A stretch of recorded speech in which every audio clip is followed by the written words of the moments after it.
Windows 10 Start menu looks slightly different to Windows 7, but you can still do the things you've always done and a few extra things, as we'll see. So we click on the Windows Start menu and we can see that we can divide it into roughly 3 areas. We have settings, then applications in the middle, and application groups on the right. One setting that's particularly useful is the sleep setting. Great for laptop users using battery power who want to quickly shut down and then restart quickly. Now we can simply scroll up and down and open an application. At the top we have, for example, most used applications, and that will change over time. But let's just scroll down and open up within Windows Accessories Microsoft Paint there. But that was a little bit laborious, scrolling up and scrolling down. So let's look at a more simple way that we can open an application.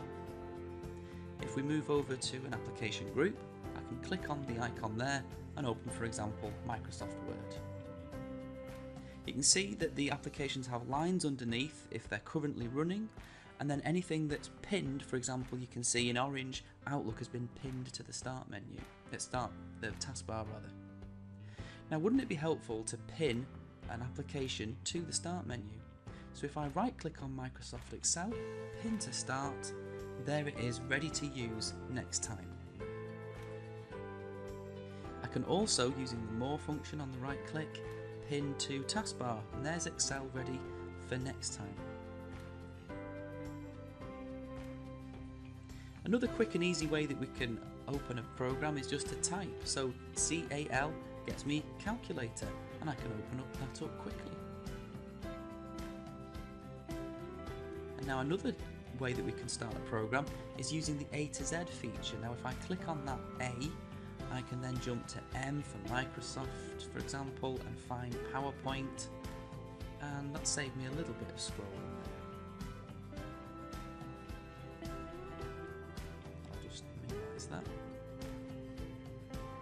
Also, another feature is that we can actually move the tiles around in the application groups and organise them the way we want. Notice if I hover over the top where it says name group, I can type a name, so I'll put Microsoft there, and there's my group. Now if I pull a tile down, I can create another group. I'll just call that browsers, for example, and you might be able to think of other ideas for application groups. Finally, another way we can customise the start menu is simply to click and drag at the top and at the side there and get the start menu the size that we want. So we've looked there at ways that we can launch applications and settings from the start menu, and also how to customise the start menu.